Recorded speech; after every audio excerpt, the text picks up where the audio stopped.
새벽 3시, 검체 냉장고 앞에서 나는 흰 가운 주머니에 손을 넣었다가 종이 한 장을 꺼냈다. 접힌 자국이 오래된 것처럼 부드러웠다. 펼치자 손글씨가 보였다. 볼펜으로 눌러 쓴 서두르다가도 한 글자씩 다시 힘을 준 흔적이 남은 글씨였다. 당신이 아침마다 커피를 2잔 타는 이유를 나는 알고 있습니다. 한 잔은 본인 것이고 한 잔은 야간 근무를 마친 사람에게 건네주려는 것이죠. 당신은 그걸 아무에게도 말한 적이 없을 텐데 나는 매번 봅니다. 서명은 없었다. 나는 종합병원 진단검사의학과에서 3년째 일하는 임서윤이다. 29살, 혈액과 배양 접시와 원심 불리기 소리에 익숙한 사람. 감정을 드러내는 일에는 서툴다. 그런데 이 쪽지는 내 하루 중 아무도 모른다고 생각했던 습관을 정확히 짚고 있었다. 2잔의 커피. 맞다. 한 잔은 나, 한 잔은 응급실에서 12시간 근무를 마치고 검사실 앞을 지나가는 누군가를 위해서였다. 그 사람이 누구인지는 이 이야기 안에서 곧 나온다. 하지만 그 습관을, 그 이유를 나는 누구에게도 말한 적이 없었다. 그런데 이 편지는 그것을 알고 있었다. 손끝이 떨렸다. 기쁨보다 먼저 온 것은 서늘함이었다. 좋아하는 마음을 들킨 것 같은 설렘과 감시당한 것 같은 불안이 동시에 밀려왔다. 누군가 나를 그만큼 오래, 그만큼 가까이서 지켜봤다는 뜻이니까.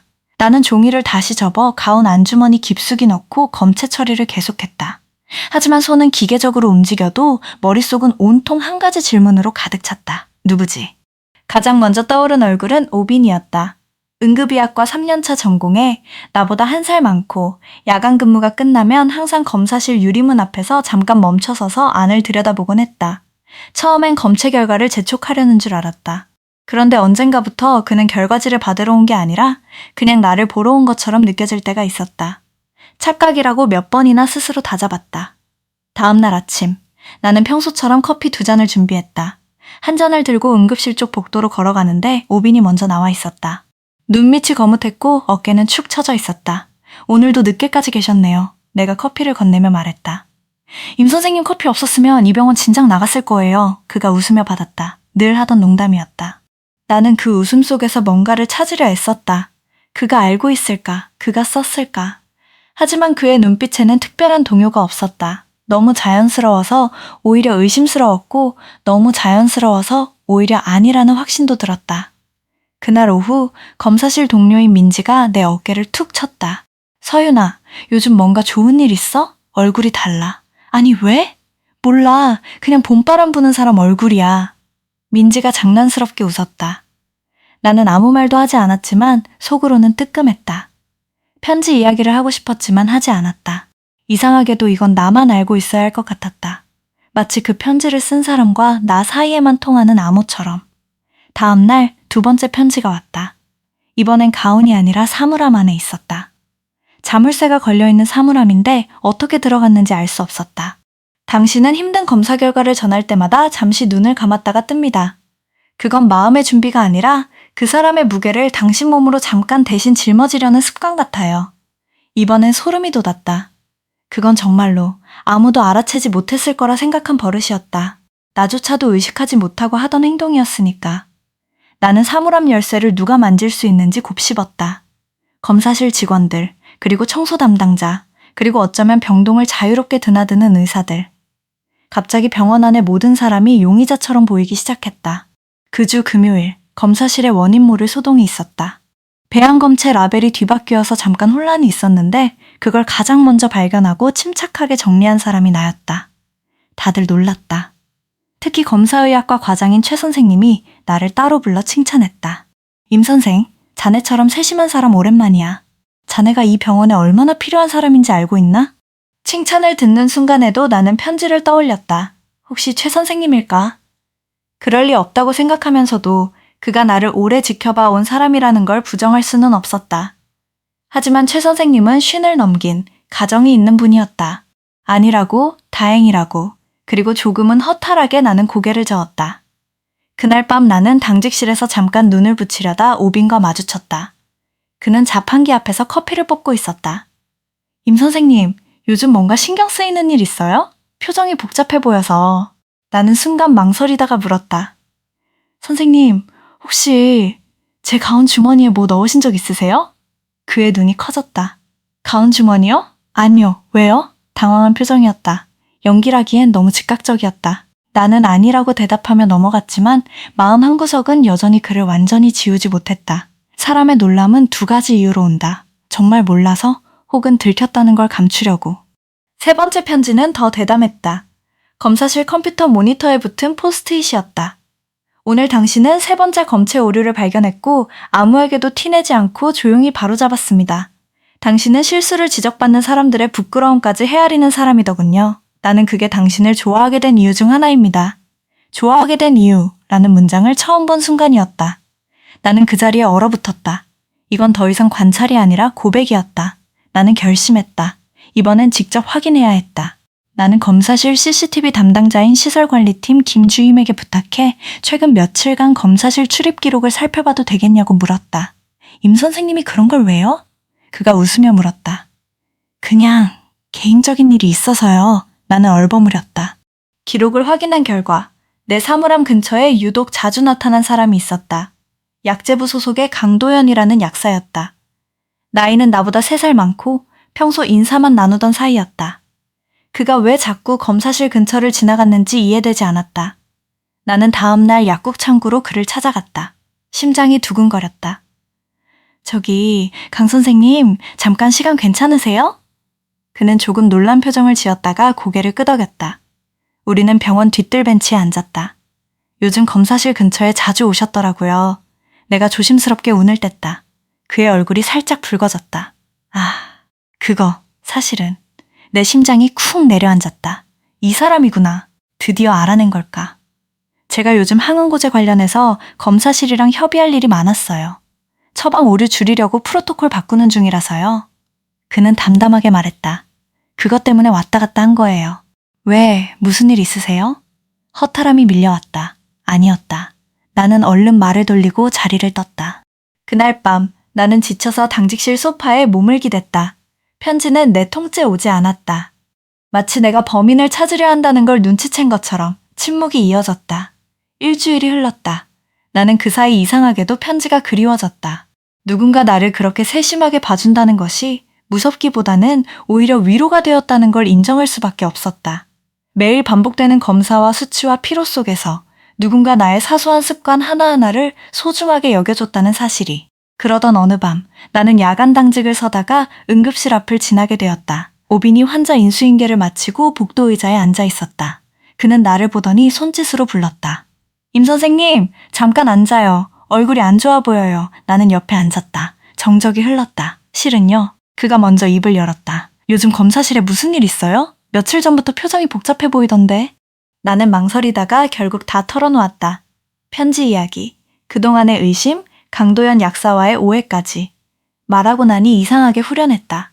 오비는 잠시 침묵하더니 조용히 웃었다. 그거 부럽네요. 저도 그런 편지 받아보고 싶은데 장난치지 마세요. 나는 살짝 눈을 흘렸다. 장난 아니에요. 그가 진지한 얼굴로 나를 바라봤다. 저는 임 선생님이 커피 2잔 준비하는 이유 알고 있었어요. 근데 그건 제가 말할 자격이 없는 것 같아서 말 안 했어요. 그냥 고마워하고만 있었죠. 그 순간 나는 그가 편지의 주인이 아니라는 걸 확신했다. 그의 태도는 편지 속 문장들과는 결이 달랐다. 편지는 관찰자의 언어였고 오비는 참여자의 언어로 말했다. 며칠 후 5번째 편지가 도착했다. 이번엔 검사실이 아니라 내 개인 사물함이 아닌 집 우편함이었다. 나는 소름이 돋았다. 병원 밖까지 알고 있다는 뜻이니까. 놀라게 해서 미안합니다. 이제는 말해야 할 것 같아요. 나는 당신과 같은 층에서 일하지 않습니다. 하지만 매주 화요일 오후 검체를 직접 운반하러 갈 때마다 당신을 봅니다. 3년 전 내 어머니가 이 병원에서 마지막 검사를 받으셨을 때 당신이 결과를 전하며 손을 꼭 잡아준 걸 기억합니다. 그날 이후로 나는 이 병원 이송팀에 지원했습니다. 당신을 다시 볼 수 있는 자리라서요. 나는 그 자리에 주저앉을 뻔했다. 이송팀, 검체와 서류를 병동과 검사실 사이로 나르는 사람들. 나는 그들의 얼굴을 제대로 본 적이 거의 없었다. 항상 바쁘고 항상 스쳐 지나가는 존재로만 여겼다. 다음날 화요일 나는 검사실에서 검체 운반 카트를 기다렸다. 평소라면 신경도 쓰지 않았을 그 시간이 이렇게 길게 느껴진 적이 없었다. 문이 열리고 카트를 밀고 들어온 사람은 낯익은 얼굴이었다. 이송팀의 한지훈, 32살, 항상 조용하고 말수가 적었던 사람. 나는 그의 이름조차 제대로 기억하지 못했다는 사실에 부끄러움을 느꼈다. 저기, 나는 용기를 내어 말을 걸었다. 3년 전에 어머니가. 그의 손이 멈췄다. 카트 손잡이를 쥔 손가락에 힘이 들어가는 게 보였다. 그는 천천히 고개를 들어 나를 바라봤다. 눈빛에 놀람과 체념이 동시에 섞여 있었다. 어떻게 아셨어요? 그의 목소리가 낮게 떨렸다. 편지, 당신이 쓰신 거죠? 그는 대답 대신 고개를 숙였다. 긴 침묵이 흘렀다. 나는 그 침묵 속에서 그의 3년을 짐작했다. 매주 화요일 조용히 나를 지켜보며 아무 말도 하지 못했던 시간들을. 죄송합니다. 그가 마침내 입을 열었다. 부담스러우셨을 텐데 그냥 어머니 마지막 순간에 선생님이 해주신 게 제겐 너무 컸어요. 그날 선생님은 저한테 검사 결과지를 그냥 던지듯 주지 않았어요. 제 눈을 보고 천천히 제가 이해할 때까지 기다려주셨어요. 그게 저한테는 평생 잊지 못할 순간이었어요. 나는 그 순간이 잘 기억나지 않았다. 나에게는 수백 번의 결과 전달 중 하나였을 뿐이었다. 하지만 그에게는 인생을 바꾼 순간이었다. 이 사실이 나를 이상하게 만들었다. 내가 무심코 한 행동이 누군가의 3년을 이끌어온 이유였다는 것. 이송팀에 지원하신 게 저 때문이라고요? 내가 물었다. 네? 그는 담담하게 말했다. 처음엔 그냥 감사 인사를 하고 싶었어요. 근데 막상 다시 만나니까 말을 못하겠더라고요. 그러다 보니 시간이 이렇게 흘러버렸어요. 편지로라도 제가 당신을 얼마나 눈여겨봤는지 말하고 싶었어요. 부담 주려던 건 아니었어요. 나는 그의 얼굴을 오래 바라봤다. 낯설면서도 이상하게 낯익은 얼굴이었다. 매주 화요일마다 스쳐 지나갔던, 그러나 제대로 본 적 없던 사람. 여기서 나는 고민에 빠졌다. 3년이라는 시간 동안 조용히 지켜봐 온 마음을 어떻게 받아들여야 할지. 어떤 사람은 이걸 로맨틱하다고 할 것이고 어떤 사람은 부담스럽다고 할 것이다. 나조차도 두 마음이 동시에 있었다. 누군가 나를 그렇게 오래, 그렇게 자세히 봐줬다는 사실에 마음이 뜨거워지면서도 한편으로는 내가 전혀 모르는 사이에 관찰당했다는 사실에 서늘함이 남았다. 이 두 감정 사이에서 정답을 찾는 건 나만의 몫이었다. 시간이 필요해요. 나는 솔직하게 말했다. 당신 마음은 고맙게 받을게요. 근데 편지로 알던 사람과 지금 눈앞에 있는 사람 사이의 간격을 좁히는 데는 시간이 걸릴 것 같아요. 지우는 고개를 끄덕였다. 기다릴게요. 이번엔 편지가 아니라 직접요. 그날 이후 우리는 화요일마다 짧게 이야기를 나누기 시작했다. 처음엔 어색했지만 점차 편해졌다. 그는 편지에서처럼 섬세하게 나를 관찰하는 사람이었지만 실제로 마주하니 수줍음이 많고 자기 이야기는 서툴게 하는 사람이었다. 나는 그 낙차가 오히려 좋았다. 완벽한 관찰자가 아니라 서투른 한 사람이라는 게. 몇 달 뒤 나는 검사실 가운 주머니에서 또 한 장의 종이를 발견했다. 이번엔 익숙한 필체였다. 이제는 관찰자가 아니라 당신 옆에 있는 사람이 되고 싶습니다. 커피 2잔, 중 1잔, 이제는 제가 받아도 될까요? 나는 그 쪽지를 들고 웃었다. 창밖으로 아침 해가 밝아오고 있었다. 나는 커피 2잔을 준비했다. 한 잔은 나를 위해, 한 잔은 이제 이름과 얼굴을 가진 사람을 위해. 흰가운 주머니에 손을 넣을 때마다 나는 가끔 그 첫 번째 종이를 떠올린다. 서명 없는 문장 하나가 얼마나 오래 사람의 마음을 데워줄 수 있는지. 그리고 생각한다. 누군가 말없이 나를 지켜봐왔다는 사실을 알게 됐을 때 당신이라면 두려움을 먼저 느낄지 아니면 그 안에 담긴 마음을 먼저 볼지.